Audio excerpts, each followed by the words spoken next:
Bonjour.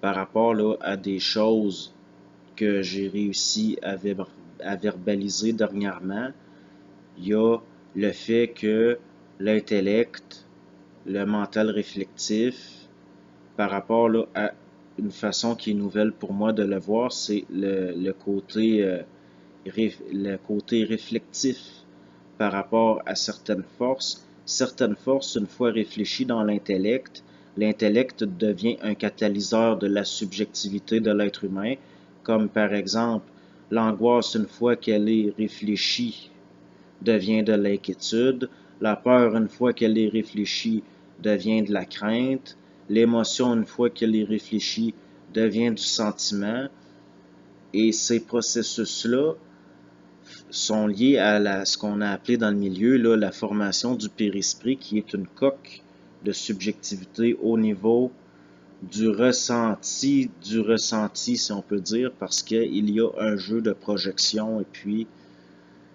c'est quand même là, de pouvoir le verbaliser, là, que de voir que la crainte c'est de la peur réfléchie, que l'inquiétude c'est de l'angoisse réfléchie, que le sentiment c'est de l'émotion réfléchie. Je suis surpris là, parce que ça s'est verbalisé tout seul, c'est venu tout seul, et puis c'est pas nécessairement seulement de le verbaliser, mais de le voir.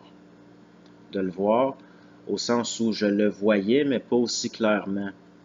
C'est ce qu'on pourrait appeler là, le processus par rapport que l'intuition devient de l'intelligence. Il y a une intégration par la conscience, mais de toute façon, par lucidité, on ne peut pas s'accorder de mérite par rapport à ça, étant donné que en dehors de l'ego, en dehors de la personnalité, de l'intelligence, c'est de l'intelligence et ça ne vient pas de l'ego ou de la personnalité.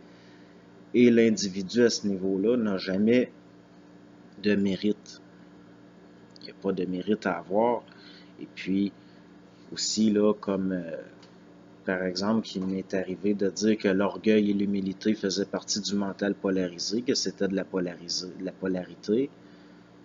Il y a, pour être authentique, il faut être ni humble ni orgueilleux jusqu'à un certain point. Je le dis tout simplement parce que je le vois, là. C'est pas une question de mérite. C'est tout simplement que je le vois et par rapport à des discussions avec des interlocuteurs qui, certains, là, sont dans le milieu depuis les années 80, au moment où je le dis, eux le voient aussi. Et ils le savaient, mais ils le verbalisaient d'une autre façon. Donc, si on peut dire, là, on ne peut pas être intelligent tout seul. Là. On ne peut pas être intelligent tout seul. Et jusqu'à un certain point, comme des termes qui vont être employés, comme par exemple l'étude. L'étude est quelque chose qui est lié à une résistance à l'observation multidimensionnelle là, en temps réel. Donc, je ne vois pas là une étude, mais tout simplement une intégration liée à une observation, tout simplement. Et puis aussi, là, vous dire que, aussi, là, dernièrement, il y a Touria, qui intervient souvent dans les commentaires sur la chaîne, a accordé une entrevue à David L.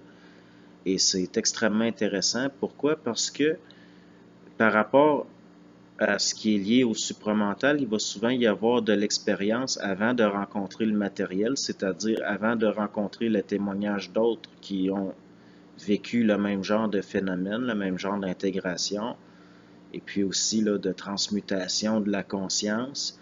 Et c'est ce qu'il y a d'intéressant, c'est qu'il commence à y avoir une multitude de gens qui vivent des choses semblables et qui le verbalisent chacun selon leur individualité.